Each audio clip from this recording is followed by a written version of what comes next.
not yet, so maybe it'll be one back there. My name is Charles King, and I have the pleasure of serving as the Vice President for Institutional Advancement here at Philander College. So, on behalf of our President and COO, Dr. Roger Gill Smothers Jr., who is 3 hours ago, called and said, Charles, I've been called by legislators. I can't be at the Quapaw tonight. I have something for you to say. So I'm going to bring greetings on his behalf. And doing so, I'd just like to welcome you to one of the city's most historic institutions of higher education, Philander College.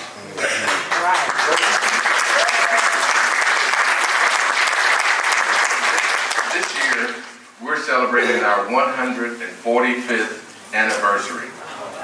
For 145 years, we've been a lighthouse of learning, not only in the greater Little Rock area, but across Arkansas and throughout the country.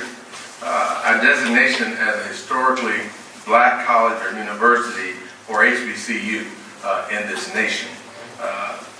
That's evidenced by a lot of people in this room that I know are alums of Philander College, and I see Reverend McAdoo there with his hands full and several others around the hall. And I'm going to take a moment that's not on my script and ask the Philander College alumni if you would please stand.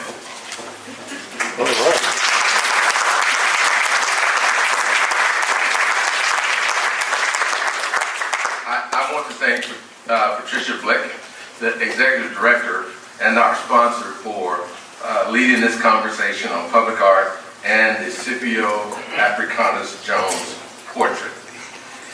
Thanks to all the other partners, the Dunbar Neighborhood Association, Historic Neighborhood Association, Hearn Fine Art, Bethel, AMEs, commonly called Big Bethel, as well as our friends at Shorter College and a little farther over before you cross the river, the Central Arkansas Library System.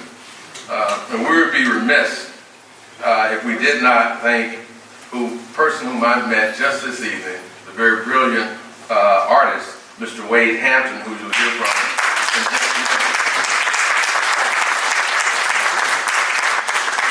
I had the opportunity to be reunion this evening with Attorney Gill. And thank you for your work to make the art installation possible. And also Mr. Thompson. We're so appreciative of all the contributions of the Central Arkansas Library System to our community. And just down from them on the front row is our former Congressman, Vic Snyder. Thank you, Vic, for joining us tonight.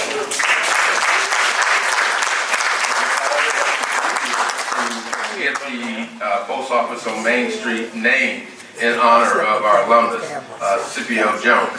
I don't know if any of you knew, but while he was not a graduate, Mr. Jones attended classes at Philander College, which was then known as Weldon Seminary. I also want to recognize the staff members from Congressman French Hill's office, who is certainly no stranger to Philander College. Congressman Hill has done a fantastic job picking up the trails of which Congressman Snyder laid to make sure that Philander College and those who support it are always on point. So thank you very much, Congressman Gill.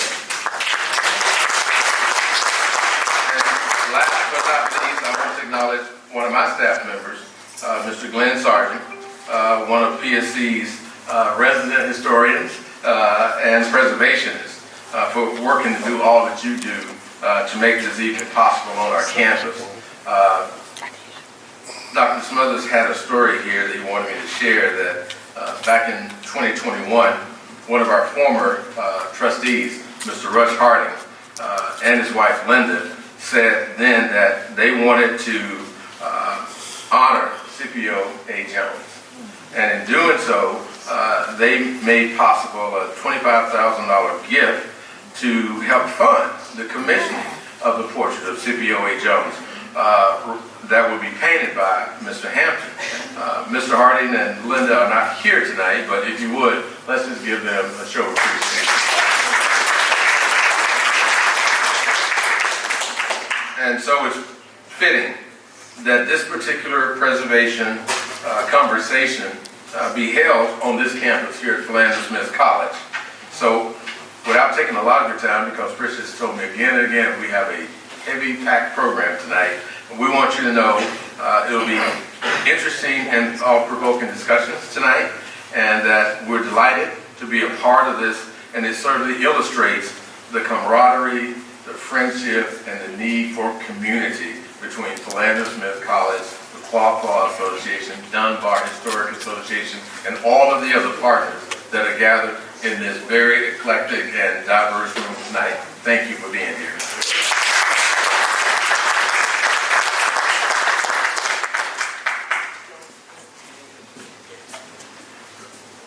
Thank you so much for your wonderful welcome. I'm going to do a little bit of fixing up here, moving us back to the beginning of our presentation. For those that I haven't met, I'm Patricia Blick, Executive Director of the QQA, and I am so pleased to have you here tonight. Many of you met my counterpart, my one and only colleague at the office, Shelley Stormo. She checked everybody in, or you've talked to her with her. And I also want to recognize several of my board members that are here tonight. The QQA's mission is to preserve Greater Little Rock's historic places, and we want to say all of Little Rock's historic places. So we are thrilled as well to be here tonight at this historically Black college and university. So please wave your arm when I call your name out. David Robinson is my president of the board of directors. He was serving wine in the eating area there. Ann Ballard Bryan is my vice president for education. Gina Silva, our treasurer, is, I know she's here, there she is. Richard Steinkamp also was helping with the wine. Callie Williams as well is here, and Chuck Clyatt on the other side of the room. So I encourage you to talk with myself, Shelley, or any of my board members if you have questions about the priorities of the Quapaw Quarter Association. Again, thank you very much. I'm sorry that President Smothers couldn't be here, but we did appreciate the wonderful remarks you presented, Mr. King. I wanted to also recognize a few other, I think, staff members that are here. Is Dr. Schamberger here, Chief of Staff? I think she was going to try to make it. And then absolutely, I want to thank Glenn Sargent as well. As I said when we came in, he probably wishes I didn't have his phone number because I called him a lot, and he was just so helpful and made this a wonderful evening tonight. And then again, I'm going to reinforce the partners for tonight's program. Angel Burt is here. She is the director of the Dunbar Historic Neighborhood Association. And I just want to let you know, we're collaborating on a couple of different things, but she's the one who made the connection, actually I think with Mr. King initially, to make this happen, and then we've just carried on through there. Garbo Hearn with Hearn Fine Art. He was our link to Mr. Hampton, frankly. When we talked about doing this, she set up the communication to make this happen. Shorter College is Paula Pumphrey here, the Director of Community Outreach. I think she was going to try to make it tonight. And also Bethel AME as well, and then the Central Arkansas Library System. We're thrilled to have Colin with us on the panel tonight. And I also wanted to acknowledge the Arkansas Humanities Council. We got a grant from the Humanities Council, and quite literally that is what gave us the funds to bring Wade here tonight. So as part of that, with money comes strings, and we have given everybody a post-event summary evaluation. So if you could complete that at the end and give it back to us, that helps us reconcile the public funds that we got for this program. So we would appreciate that. And again, we are a membership organization. If you're not a member of the QQA, you can join for as little as $35 a month. Go to quapaw.com and we can set you up or give Shelley a call. So just want to put that out there as well. It's a year. Sorry, well, $35 a month would be okay too. So, yes. Minimum $35 a year, but if you want to do $35 a month, go for it. We would love that. We would absolutely love that. That's funny. I wanted to invite, before we start with the art part of this program, I wanted to invite former Congressman Vic Snyder up, because he is the one who got the building named in honor of Scipio Africanus.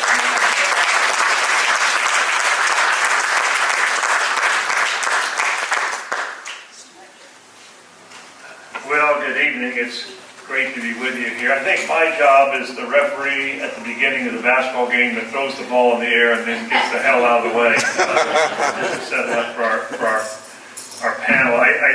When Garble called me a few weeks ago and asked me to do this, it was an easy decision for me to make because I always do what Garble says. But I just think it's great that the work that you all have done now through the decades as an organization. And I'm so appreciative. In fact, I'm appreciative of this many people being in this room tonight talking about these issues. I think it's a great organization. I don't remember when it was I first heard the name, Scipio Africanus Jones. I mean, it's an unusual name. You think you'd remember it. I don't remember when it was. It may have been when John Graves had his book out, I think in the late 80s or 90s. He and I did a tour of the Mosaic Templars building before it was ever picked up to be remodeled. And then, of course, we had the fire. But somewhere along the line, I started learning about Scipio Jones. And then, of course, when Chris Stockley did his book about the Elaine Massacre. But at some point, my staff and I, we decided that we would pursue naming a post office. So the first question was, well, which post office? And so I went to some historical types, I don't know who it was, maybe the Butler Institute or somebody. Where did Scipio Jones live? Well, that rascal moved around quite a bit. So I had this list of addresses, and I drove around. One of them had been, I think, Wright Avenue was widened or something, and that one was torn down. I drove around. But of course, the one he's most associated with is the one that needs a lot of work right now, 1872 Cross. It was a beautiful home. It was actually built in 1928, so after the events, well after the events of the Elaine Massacre, but he and his wife lived in there for a long time, and I think he actually passed away in that home. And that seemed the one that I ought to find the post office, closer to that, which is how we ended up with the post office on Main Street. So George Bush signed the bill, and then a few months later we had this really nice reception down there, just to name on the building, and there was there's still down there, a nice little plaque that names it. His granddaughter, Hazel Adams, was down from, I believe it was Chicago. It was just a very wonderful event just to have this man recognized for his contributions to Arkansas under great adversity. And towards the end of the event, place had kind of cleared up. The post office bills don't get a lot of attention, so I stayed there until the last person left the post office. Well, the last person I talked to was the local postmaster, and I said something like, well, I suppose you're going to put up like got a nice plaque, but maybe a picture or something, because he's such a dapper man, such a dapper man, nice, there's some photographs of him. And the postmaster said, no, that wasn't in the bill. And that was the first time I learned, oh, wait a minute. We actually need a line in there that said there can be a painting or there can be a photograph. And so I guess that's a good point to pass the ball to the next team and the folks that worked with Congressman Hill to authorize the painting. But that's how that came about, which was the bill was just a very straight line. The facility of the United States Post Office Postal Service located at 1700 Main Street, Little Rock, Arkansas, shall be known and designated as the Scipio A. Jones Post Office Building, and there ought to be a painting there, but it didn't say that. Thank you all very much.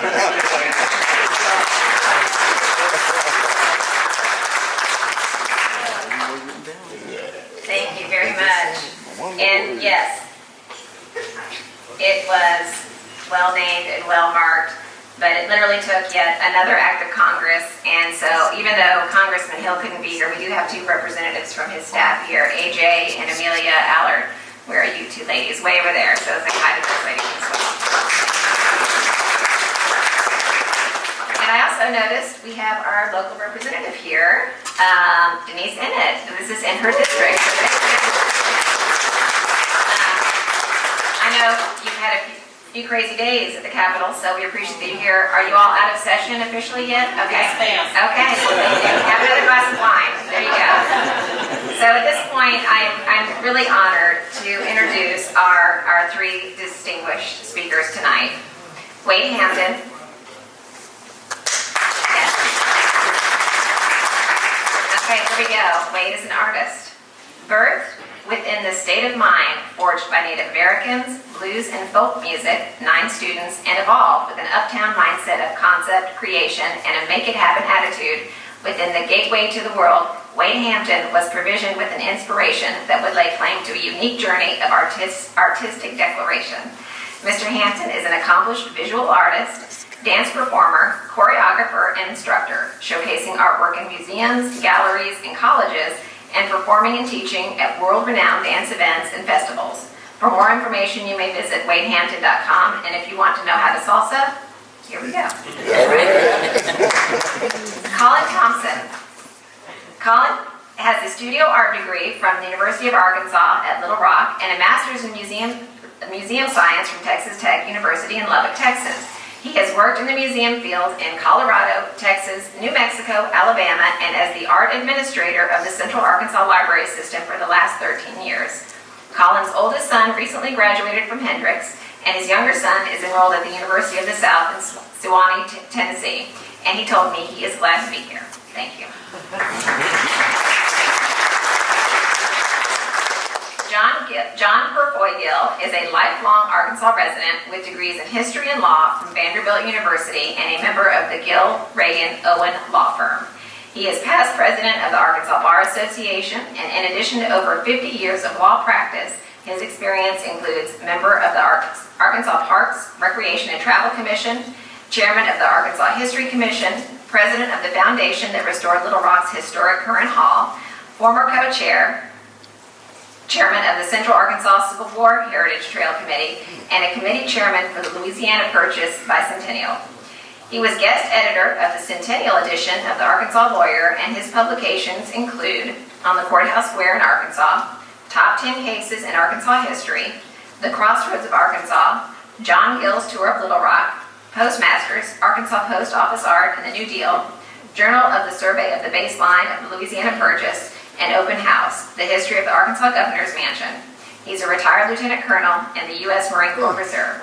So, well, please join me in welcoming our speakers. So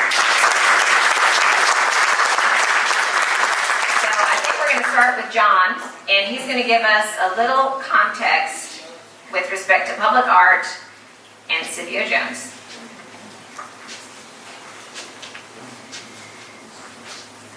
Thanks, Patricia. You nearly wore me out with all that. I'm going to try to pick up the pace now. I told Vic Snyder a few minutes ago, I said, Vic, you started all this, and it's amazing what it takes to pull something like this off.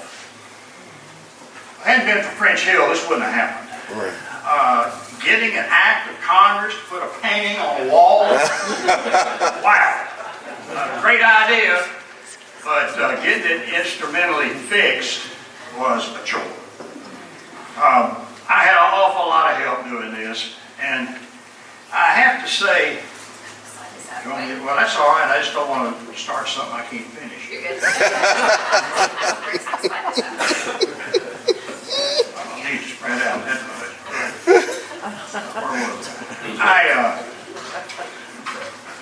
I can't say enough about Carbo Hearn. Where did she go?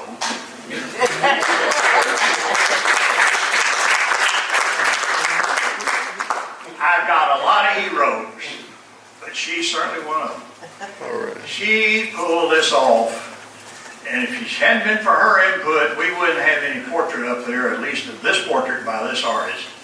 It's been a joy working with her, and with Colin and all these other people that pitched in.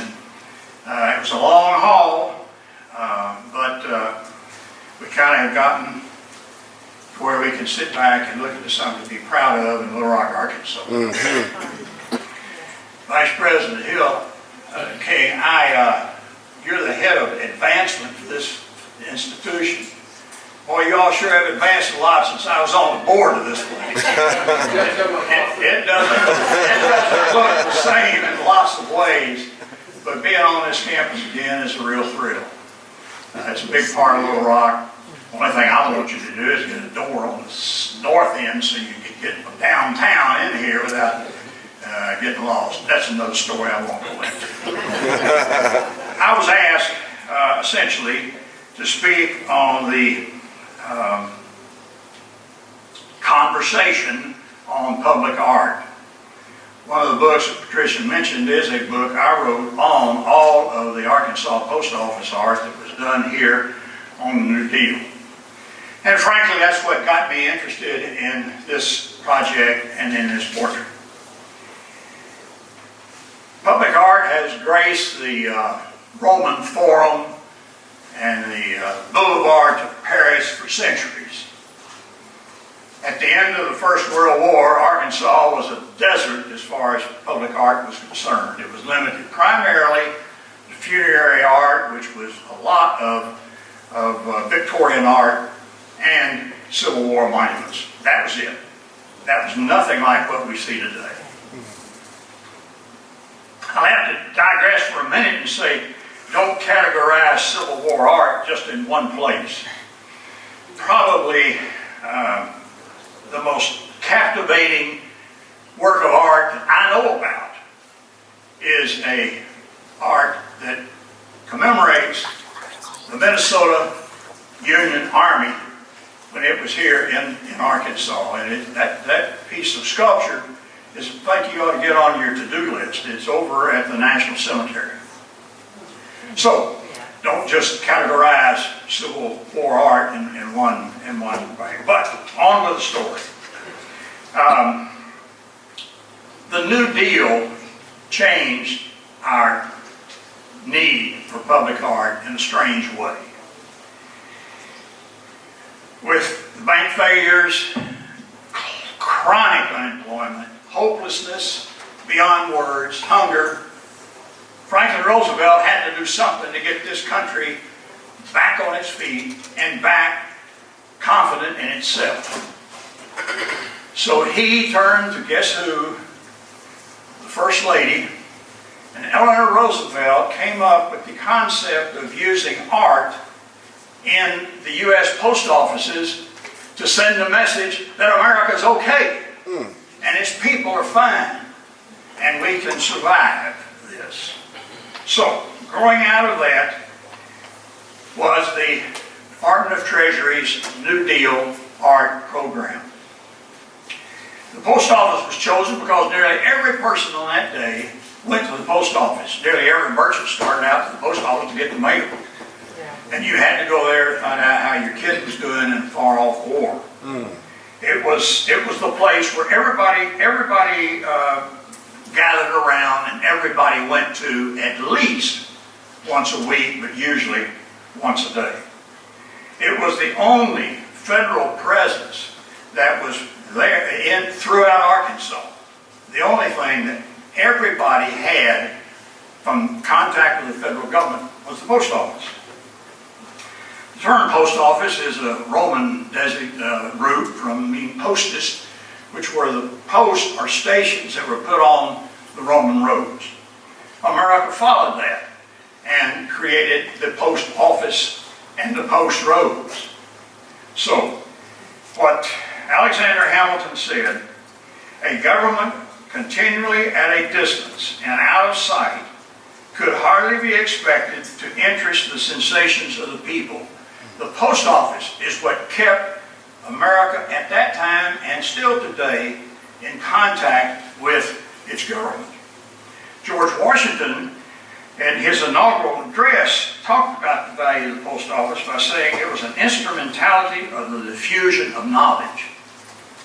And indeed it was.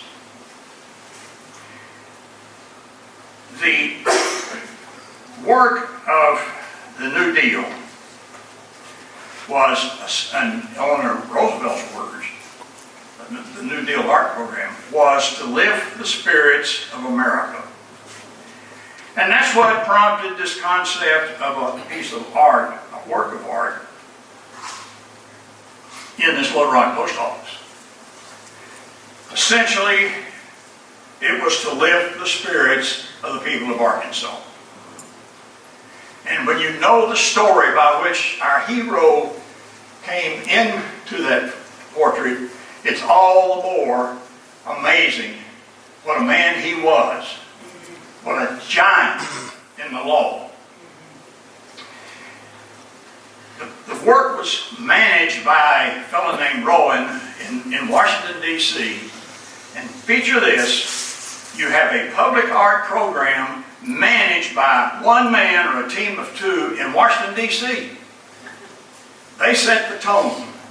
They counseled the artist. Everything that was done in the art from start to finish was managed by Washington, D.C. So don't talk about the government running things. They've been doing that for a long time. And what they did was really manage the way this turned out. The artist submitted a preliminary sketch to be of the proposed art, and the artists were selected nationwide. Only 2 artists from Arkansas did post office art in Arkansas. The rest of the people from, you name it, all over the place. Most of the artists had never been in Arkansas. And a lot of them got their information by going to the New York Public Library and looking up what it looked like, or animals, which featured a lot of them, or the rest of it. The concept was still that you could manage art. Now, Wade Hampton standing back there, and I'm sure it's going, how in God's name did you ever paint with somebody in Washington, D.C. telling you that you don't have your foot far enough into the picture, you need to change the stance of the subject. But that's how far the detail went. Eventually, it was erected. There were 21 pieces of, 21 works of art in Arkansas. 19 are still there. It's a great way to spend a day, or a month, or a week, is to see that art that's still hanging in either post offices or former post offices throughout the state of Arkansas. It's really difficult today, even though we've had some pretty rough times here in the last few months, weeks, and years, but it's still very difficult to understand the Great Depression. The whole concept of helplessness. Now, we didn't have that as much here recently. The government stepped in a little quicker and did some things. But the whole concept of being alone and being without food and being helpless is something that was entirely different for America. Most of the people were uneducated at that point, and most of them lost everything they had. My dad tells the story of driving from northern Oklahoma into Oklahoma City and losing everything he had in the car ride when the market crashed. I mean, that's kind of strong, folks. And it's hard to understand American life. And the concept was to turn to public art. And the government really, and this is the part I like particularly, created heroes out of ordinary people with the public art. There's a hero there that is commemorated in public art. It's the same concept that started back in the Depression. The government wanted a contemporary view of America in the post office so Americans would know it's going to get better and we're all right. And it worked. You'll have to say it worked. The art gave small town Arkansas a sense of identity and exposed Arkansasians to an image of themselves. One of the favorite stories that I found in researching this subject was for a fellow that had just seen the mural at Pocahontas. And he told the postmaster, well, so that is art. If I had known it was so pretty, I sure would have to try to see some before. But think about that, of what it did to create an interest in public art. So let's fast forward 100 years to the post office painting the Scipio Africanus Jones. It was created at a time of uncertainty. 2 years ago, 3 years ago. Definitely a time of uncertainty. It was created with the purpose of uplifting the spirits of the community of Little Rock, Arkansas. And letting people see themselves, or see people who are real, honest to God, living at the time heroes. And be able to touch, if you can't touch the portrait, but you can touch the likeness. Yeah, to stay in touch is really the word that I'm looking for. Humble people of this country should be impressed with the fact that the artist finds beauty and dignity in their life. And one of the many things we need to be taught in this country is that our lives however simple or humble, may be both beautiful and justified. Well, there you have it. There's the summary I've got of Scipio Jones' work. A man that's beautiful, a man that shared his resources. One of the stories about Scipio most people don't know, he was a pretty wealthy man. He was a very, very, very successful lawyer. He drove a Cadillac with a chauffeur. He died almost broke because of what he did to defend these 12 unfairly charged men. And it wasn't just 12 folks, it was around 40 clients that he had. Most of them were on much less sentences, and only 12 were sentenced to death in the penitentiary. A quick word or two about the case that he inherited. Now, one of the things that any lawyer in the room will tell you, one of the things you don't want to do is to pick up a lawsuit somebody else has tried, particularly somebody else has tried and lost. That's tough, tough work. I see a smile back there. You know what it's like, and most lawyers won't do it, or at least do it with caution. So here's a man that had the job of defending, and I'm going to talk about just the 12. In a trial, where one of the jurors was on the posse that went out to arrest him. Where the defendants, every one of the defendants, met their defense counsel in the courtroom on the morning of trial for the first time. Most of the lawyers made no opening statements. One of the opening statements is, "I look for a fair and impartial trial, period." Friends, that's no opening statement at all. And none of the trials were concluded with lawyers giving the closing argument. The whole thing, and I'm not going to go into the rest of it because it really kind of makes me sick to talk about it. Having practiced law in this state for close to 6 decades, I don't like that history. It's a disgrace. And that's probably one of the reasons that we haven't brought this to the surface any sooner. It's so bad that you don't want anybody to know it. And you don't want anybody to know it happened in Arkansas. At least I didn't. So, the job was to find an artist who could capture this man and this element. His job was formidable. What I just said about what went wrong, you can say, well, I could beat that. No, you couldn't. The 14th Amendment to the Constitution of the United States said that no state shall deprive any person of their liberty or property without due process of law. That has been on the books, seems like forever.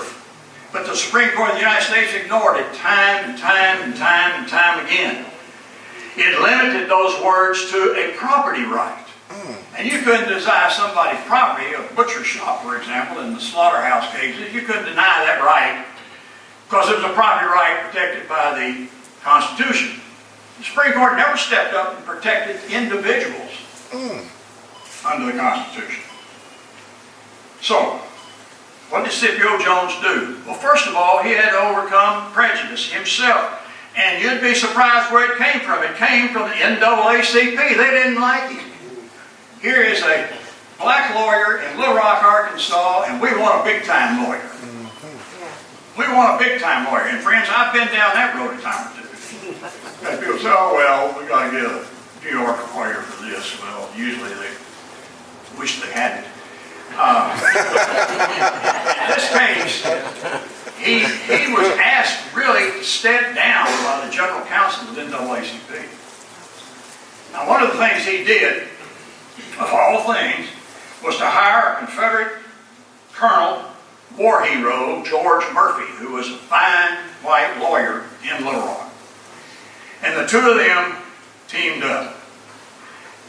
Even though the powers that be and the NAACP was paying part of these expenses, that didn't want him doing it, they said, well, we'll run it, we're here, we'll do it. And they divided the work. Jones interviewed the witnesses, reviewed the trial records, and wrote the briefs and put an asterisk around wrote the briefs, because that's why the law got changed. I've been in a lot of oral arguments. Let me tell you, friends, it's what you wrote in the brief that's going to make the difference. You can look grand and stand up there and wave your hands, but the oral argument doesn't begin to compare with writing the brief and the petition. He did the lion's share of the legal work. Murphy was to speak to the press and be lead counsel. I don't have time to really divide how this thing went down. But it went down in large part because Scipio Jones was one hell of a lawyer. Real quickly, he looked at the appeal and what were called the Ware defendants. That was 6 of these 12. And lo and behold, the jury verdict wasn't up to the law. It violated the law, so we got a new trial. Now, that wasn't a great victory because you have to go back to Helena, back to the white mob, back to the stacked deck, and try it again. But he did. I've always said that Scipio Jones is my hero because he'd walk into the jaws of hell for a client, and that's the lawyer's most important job. And he did it beautifully. He actually was able to get 2 white witnesses that had testified at the first trial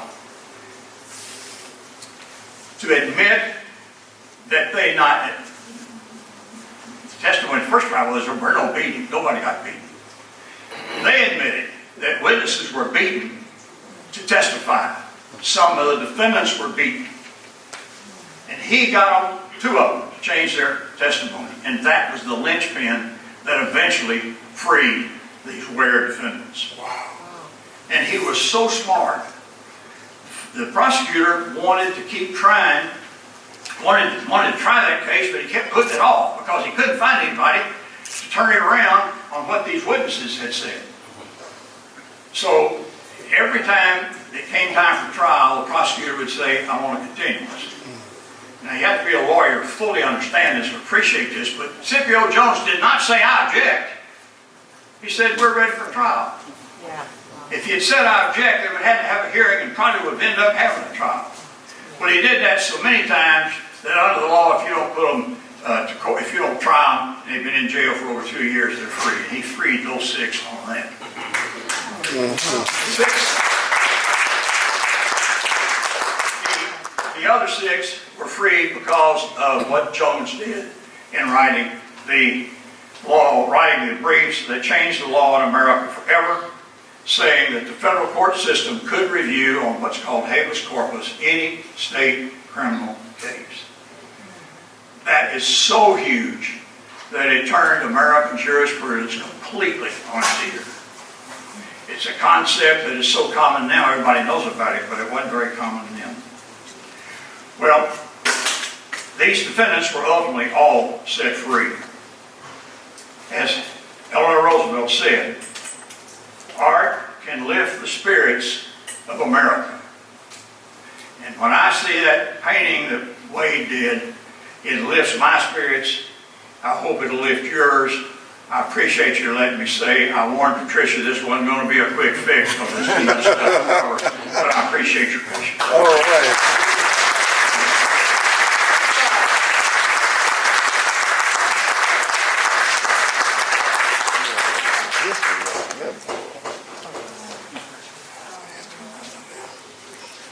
Thank you very much, John. That was wonderful and illuminating and very moving, I felt, as well.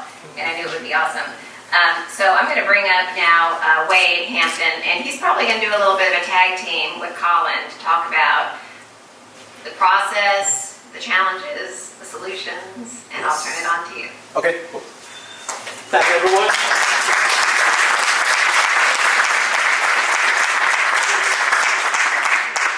How's everyone doing?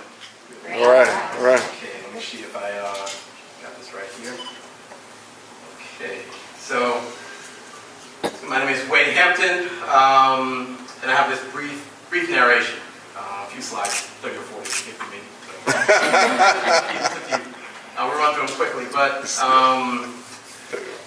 yeah, I'm still absorbing this, I don't think, at least in my lifetime, that I'll fully come to understand the significance when you go to congress.gov, when you actually see the formality forms that have been signed by the acting president, and your name is written into history, into the U.S. Constitutional law, the person who's assigned to paint this portrait. I don't think it hasn't soaked in yet.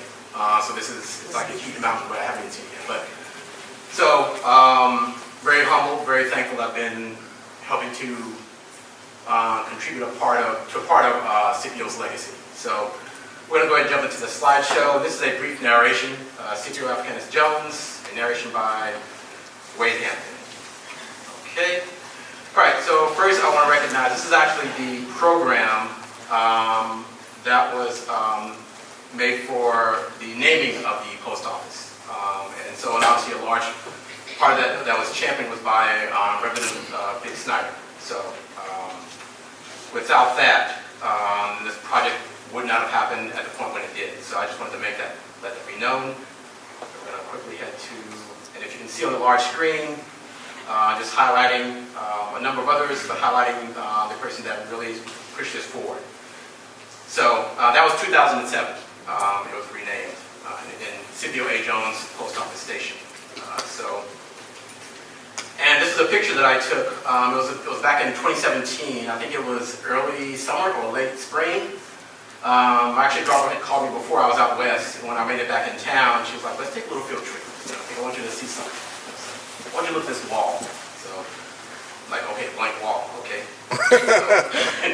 But I can make something out of that. So we went down to, this is literally when I got out of her car, and I think on the surface, yeah, so what? I'm a parent, people have heard that I dance, so.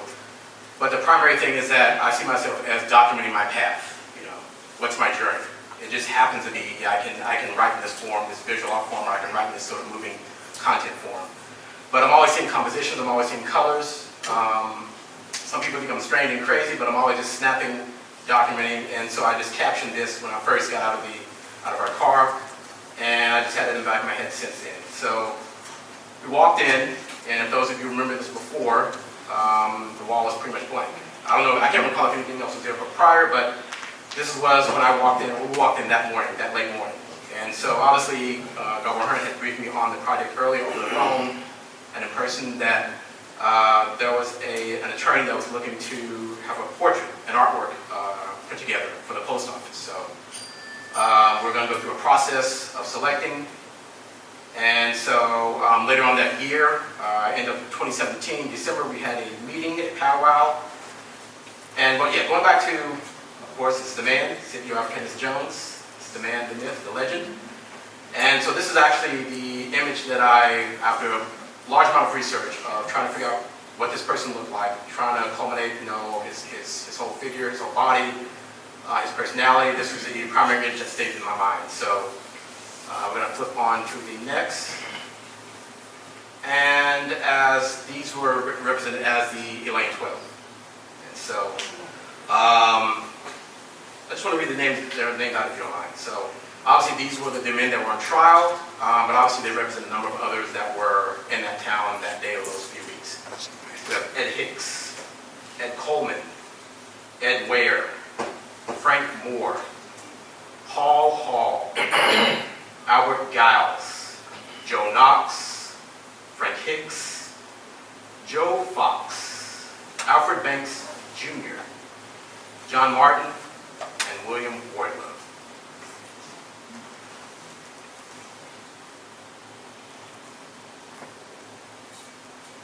So, just had to give that moment. So that was, after seeing that image and sort of doing as much research as I can in regards to who is this person about. Up until that point, I'd never heard about it. And I even asked some of my friends. I even found out even within Elaine, even within the then town of Hooksbury, even within the Dunbar district, there were people that were not even aware of this whole moment that took place. So I was like, it's just so many moments, and this happens to be one of them. A huge one. As John Gill reflected back to the 14th Amendment of how that applied to that point and how we hear about that today, the due process of law. So, so these images I captured in mind. I compiled a lot of images, did a lot of research, We're going to move on. So this is what I presented that day. And I think when I presented this on my tablet, and myself, Garbo, and John Gill were all sitting down at the Creamer bookstore, and this is the image that I fashioned. And that piece is actually one of my other pieces, which is actually hanging at the Sarasota Casino in High Bluff. That is a life-size portrait of yours truly. So, but I use that to sort of emphasize the layout of what this piece could be, what it could look like. So, superimposed onto the photograph of the post office, this is what we may have. So, and it turned out we all sort of agreed on this and we went along to the next step. And the next phase, this is the sketch. And actually I have the actual sketch right here. And this is an 18 by 24 piece. Some of you may be able to see it on the screen, but I also wanted to get the actual piece here. This is a real tangible, this is a live piece here. And obviously what most of my work is known for is society portraiture. Some of you may be aware of these painters, John Seymour Sargent, Edgar Degas, go back a few years to Diego Velázquez, a few more years back to Rembrandt. Those are my four. Those are like my Mount Rushmore. Then there are a number of others, within that. There's Frank Duvenet, a number of impressionist painters, a number of drawers. Those are the guys I work with in regards to how can I perfect my craft as a technician, as an architect, as a draftsman, to paint. So that primarily my work was in a traditional portraiture sense. But with this piece, once Garbo had briefed me on more information on this piece, I almost instinctively had a thought in my mind. It's like, okay, there was a massacre, there was a call to trial, and there was a decision. So I wanted to capture that moment after the decision was made. So how do you capture that moment? I wasn't quite sure. These things popped in my head. So I was thinking, okay, I wanted to hold the full figure, and I wanted him walking. I wanted him maybe sort of outdoors if you step out and sort of take a breath. And I wanted to relate back to, the case. That means we have this building symbolizing the courthouse. And so this is actually done in a very sort of illustrative manner. I'm looking more for storytelling. Slightly off that from the traditional portraiture style, but we have Scipio sort of walking down the stairs, and it's just after the decision. And so I'm going to go ahead, and you can sort of go back and forth for the sketch there, and the slides as we go forward. And I want to, so this piece, this watercolor sketch was presented to, was done in completion. It was presented to Garbo, John Gill, and also to Colin Thompson. And we all pretty much came to an agreement. Okay, I think we may be able to move forward and see what might be able to happen. And so from that point, I think Attorney John Gill had presented to French Hill's team. And so from that stage, it was, I think he started commenced the proposal on, it was June of 2019. And from that point, with the next few years, there was a process of this had to be passed through the House, this had to be passed through the Senate. And there was a lot of empty, in my mind, like sort of empty space in there as Garbo and I would sort of reconvene on various projects and sort of mentioned. Yeah, it's still in progress, as I remember John Gill and Garbo would sort of be in touch and sort of touch bases every now and then. So over a few years, passed through the House, passed through the Senate, and as of December 3rd, 2020, this bill proposal was passed into an official U.S. law, which is the U.S. Bill H.R. 3317, Public Law 116-190. So you can look it up, and it's all there. And I'm going to click on to the next piece. And so this is actually the formality. Once after the program, you can see it, but this is actually a formality that was signed by then acting President Trump, who signed it into an official U.S. law. So, yes, and so it states, it pretty much allows for the postmaster to give permission for an artwork to display, that being the work painted by the artist Wade Hampton. And so now we're going to move to so yes, that's on a sheet of paper, that's signed by the then acting president. But once again, if you go to the conference.gov, and you can go to it later tonight, this weekend, and you can read all of it in detail, the steps in the process and everything. And there, at the bottom, is yours truly, that name right there. So, so now we're going to fast forward slightly. So once that was pretty much signed and approved, then we could sort of kick it into the next phase. And so we're going to fast forward to Yeah, that's that guy in the studio on the dance floor. And there I am sort of measuring out the canvas roll, the prime canvas, and I'm going to quickly sort of go through the process. So a number of artists, they'll commission they'll contract others to sort of construct their canvases. I wanted to be, as much as I could, I wanted to be a part of this process. This is not traditionally what a painter would do, but I'm a little bit more tangible. I like to get more involved, and so my thing was I want to feel this canvas. I wanted to, besides researching the story, I wanted to sort of involve myself into as much of the process as possible. So, stretching a canvas. For those of you that may have any familiarity with visual artwork, stretching a small canvas, you have a life-size piece. It's not for the faint of heart. So we're going to move forward, and so then we skip forward, and that's me in my studio, standing on the podium, and there I am toning the canvas. It stands tall at 7.5 feet tall by 6.5 feet wide. It is a life-size piece. You can go to the post office in your leisure, and Scipio, I believe he measured at 5 feet, maybe 3 or 4 inches. So it's roughly pretty much close to proportionate size. So we're going to click forward, and there we have, you can see the sketch towards the upper left, watercolor sketch and multimedia sketch next to the actual painting. And so I use that as reference. I use some other drawings that I had done, other research, and I was going back and forth. And so all this was done, the sketching, it was all done freehand, believe it or not. So, which even with artists is like, wow, you did that freehand. But it's just a matter of how you want to perfect your craft, your skill, your passion. And so as we move forward, there is the canvas with some paint on it, being covered up, and as we move forward, there's a little bit more. Okay, and now you can sort of see it in relation to the sketch right there, and in the studio. And this is a whole other thing. Within this large piece within this small studio was a whole other story within the story. So that was something else. And so now we're going to move forward to some of the details. And so this is pretty much in its near completed stage, and we have a detail of the umbrella. Why was he holding an umbrella? An umbrella besides, it was a sunny day, why even use it, why even have it? These are all symbolic pieces, as it symbolizes a form of protection and coverage. And so as we move forward, there is the briefcase symbolizing everything that eventually led to the freeing of those sharecroppers. So, and then as we move forward to the timepiece. And there was, I showed that, this is part of the attire of that period. And so I wanted to have that timepiece strike 3 o'clock. That in a sense felt to me like, okay, it's the afternoon. It's pretty much after the day's cases have closed. Yeah. And it's also just a sense of, it's within so many connotations and religious connotations, it's 3 p.m. So I felt that was a strong piece of this narration. And so we're going to move forward. And there we have the scales, the justice of law.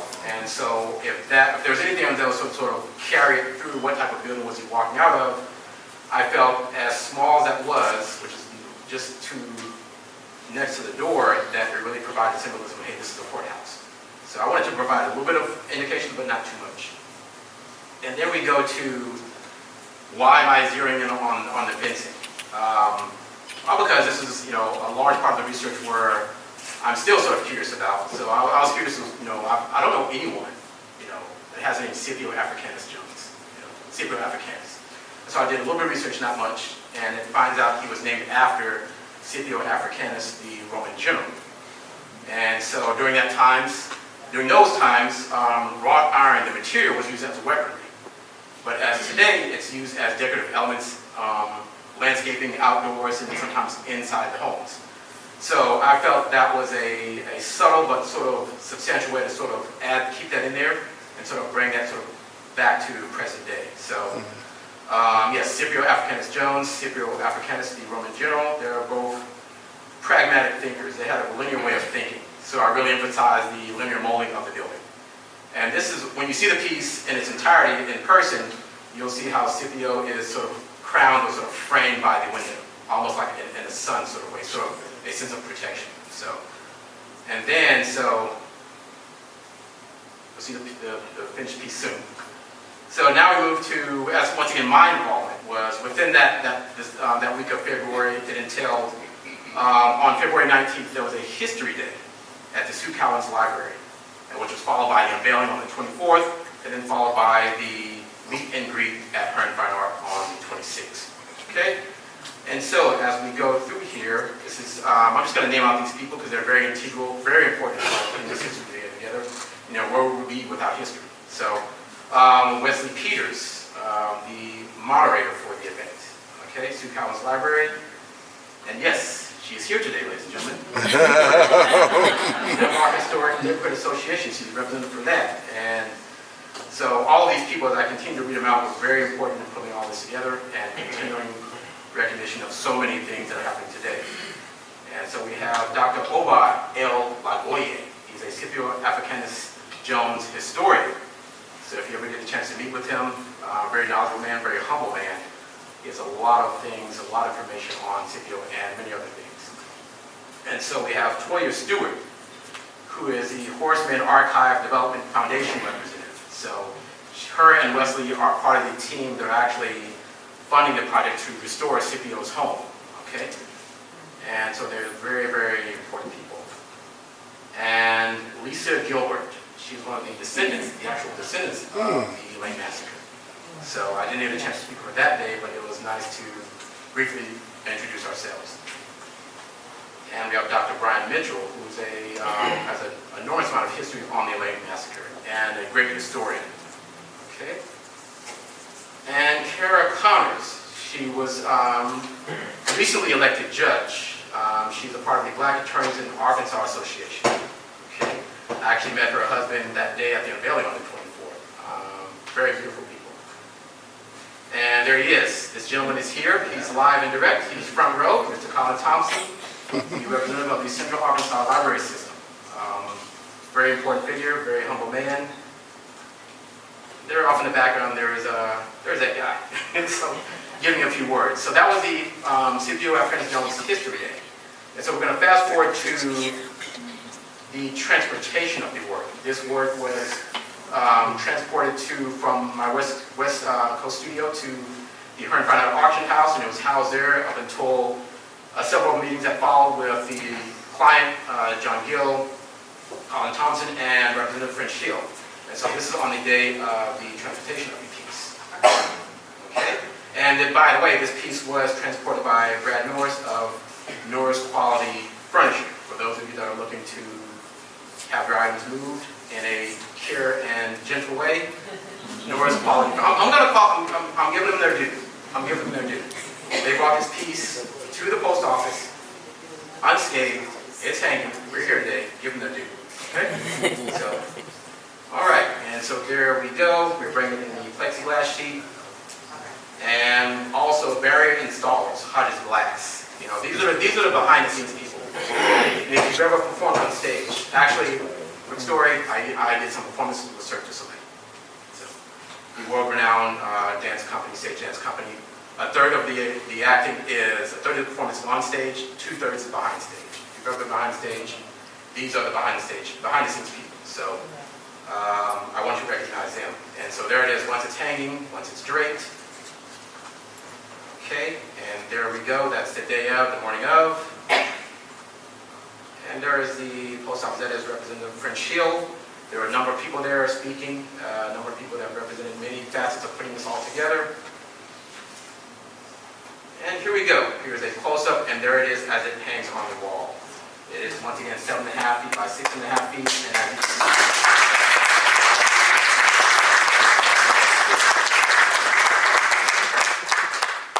And once again, this is within society portrait, within art terms, grand manner style, life-size portraiture. And so once you see this, once you walk in, you literally get pulled into. You almost want to walk up the stairs into it. You want to go, where is he walking to? He's actually walking, he's going down the stairs, the decision was made, and he's turning to his right, walking west.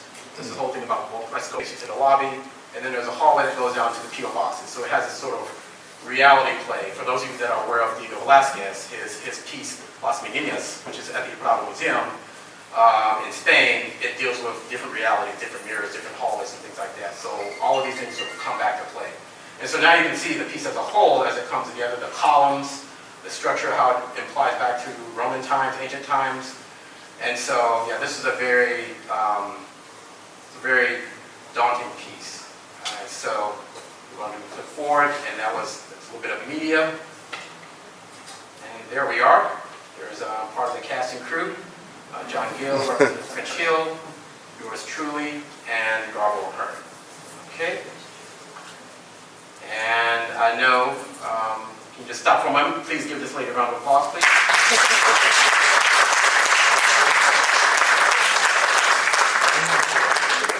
Current Fine Art. It's not just a gallery. It's not just a bookstore. It's not just a frame shop. They're each one within their own, but they're all together. There are so many things that take place there. There are interviews. There are preservation talks. There are so many things that I've crossed paths. Actually, that's where I met Angela Bird first. So it's an institution within its own right. Yes. Right at the corner of Wright and Chester. So Yes. if you have not been there, please go pick up a book. Go buy a painting.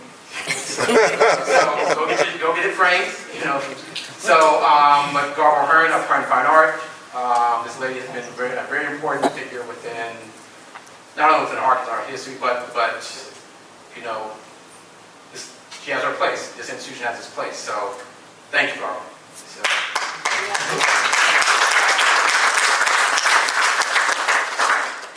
And this is Etoya Nelson, Senior of Community Electric. This gentleman and his company were responsible for putting up the lights and the system.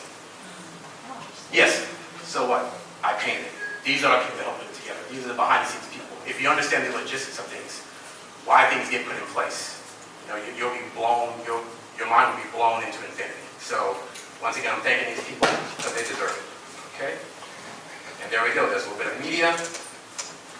And there he is, Mr. Colin Thompson, along with John Gill, and yours truly. Hey, gotta get my brothers in there. I have to. My brother Carl, young brother Jerome. So we fought, wrestled, agreed, disagreed, but they were there. We take it thin. The life, baby, the life. So, and then Saturday, that 2 days later, was the meet and greet artist day. So that comprised of a get to know the artist. Meet and greet. When events are held at Current Fine Art, it's not just one dimensional. There are so many facets. So get to know, meet and greet. There was a slideshow. I went through my process, showed a few more slides, and then there was an artwork tour of my work from the gallery into the auction house. Okay? And there I am, sort of gibbering and jabbering, doing what I do. So, okay, there's Mr. McAfee right there. Okay, this is the plaque. This is the bio on Scipio Africanus Jones, and there is the nameplate beneath. So that is to the right of the post office when you walk in. Now let's sort of bring this back full circle to 2007. Thank you, Representative Snyder. Thank you. So without that, then this would not have happened then. And so at any moment, if you're unable to make it inside the lobby, you can drive by during after hours, day or night, and you can view it from afar. So, very good placement. And yes. So I believe that is.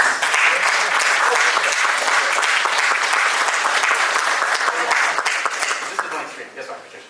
Okay, so this is throughout this process. Once again, I mentioned that I just happen to paint. Some of you've heard that I just happen to dance, but it's I've been documenting my path, whether it's a smartphone, whether it's mirrorless cameras now. So within that, this was a year and a half years ago. So when we were deep into that current stage of the world, what was happening, I didn't want to allow anyone to my studio, so I invested in some equipment and I started documenting the whole process from stretching the canvas to putting the canvas together to painting the canvas. And so within that, I was like, let me just document, let me just get it on film.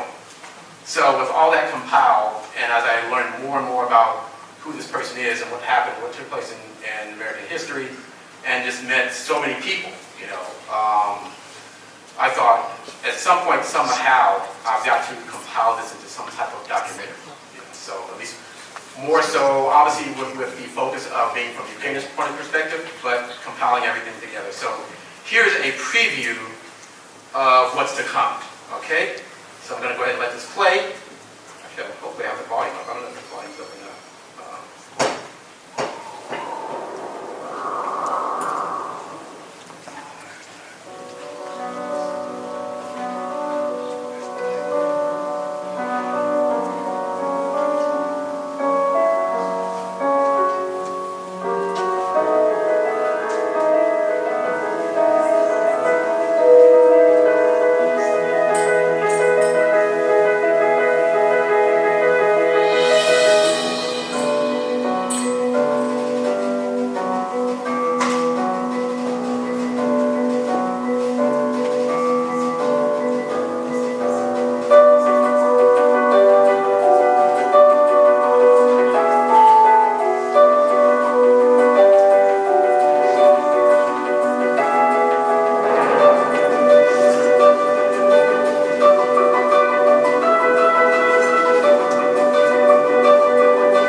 So within one form of creation, just by wanting to capture and document, my mind, body, spirit, and thought has been pulled into moving content. So, you know, if I thought painting this was something, wow, you know, a whole lot of respect for videographers, but this will happen, this will happen. And so, as we segue, someone, Patricia had mentioned, I'd given a little brief synopsis of my bio. Yes, I am a dancer, specifically salsa, specifically New York style salsa, specifically termed as mambo. So, to segue into the next part of, okay, what is he talking about? Why does he paint the way he does? Why does he paint the way he does? Well, part of the way I paint, part of the attraction of, if there's any attraction to what I do, half of that is through dance performance. So, a treat for all of you that are here in town, if you are here in town, if you're here in town tomorrow, I will be performing at the Presidential Clinton Library. As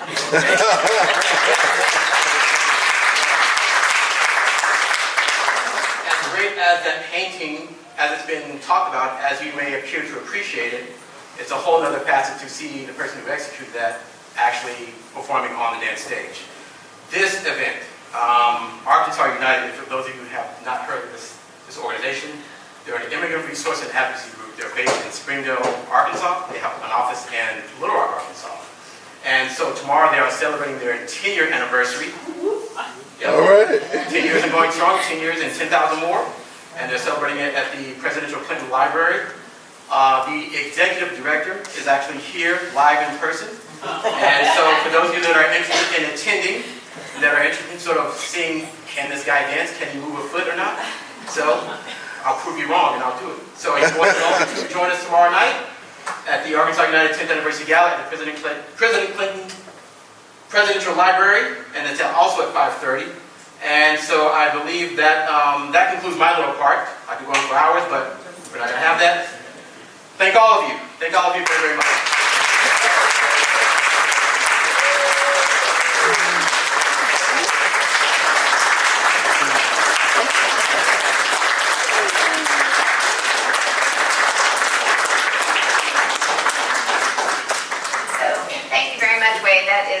It's really amazing just how emotional it is to do something like this. I'm not artistic, so I could never imagine it. But I thought I'd have you stay up here as we have Colin come up and talk about sort of your collaboration to actually make this happen. And one question I had, I know it's not Q&A time, but yeah, we gotta wrap it here quickly. But did you move ahead with it before the bill was passed, or no? You waited until the bill was passed? Of course. Okay. Of course.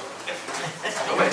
Come on up, Colin, for your concluding comments and thoughts. Hello. Hi, my name is Colin Thompson. I'm with the Central Arkansas Library System. I'm the art administrator. And I want to thank Quapaw Association. I want to thank everybody for coming out tonight. What a project. It's an amazing project. And I have an amazing job as administrator for the art program for the library system, where I get to work with artists, gallery owners, historians, and participate in a project that brings together history, art, and the community. So it's really, I consider myself very, very lucky, and I'm very grateful that there's so many people who've come out to talk to us tonight and listen to Wade. So, thank you.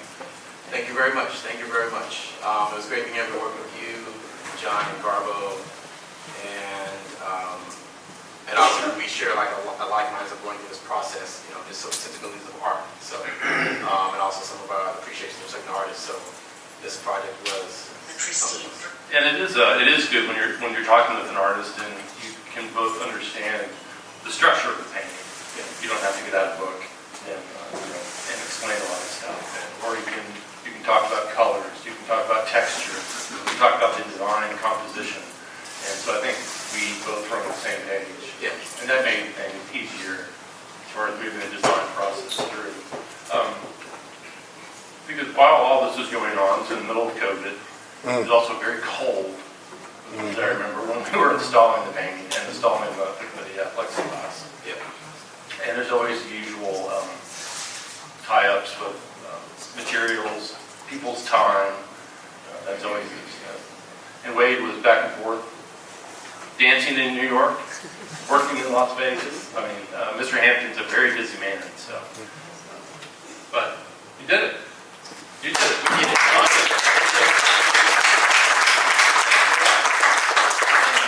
The library is very, very pleased. This is now part of the collection of the Central Arkansas Library System. So I would invite everyone to go down to the post office and take a look at that. All right.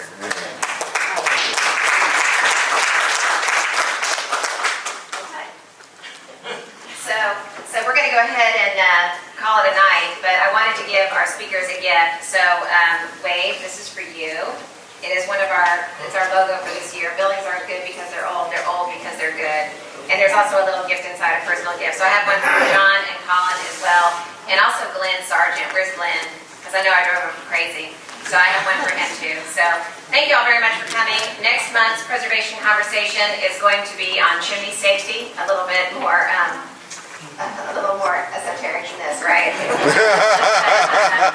But we'll be doing that at the paint factory. And then don't forget we have the City Garden coming up on August the 28th, a fundraiser at Curran Hall, 5 to 7, with beer from Stone's Throw, ice cream from La Molly, and we'll have a food truck as well for food purchase. So come and see us. Great to see everybody tonight. Thank you all.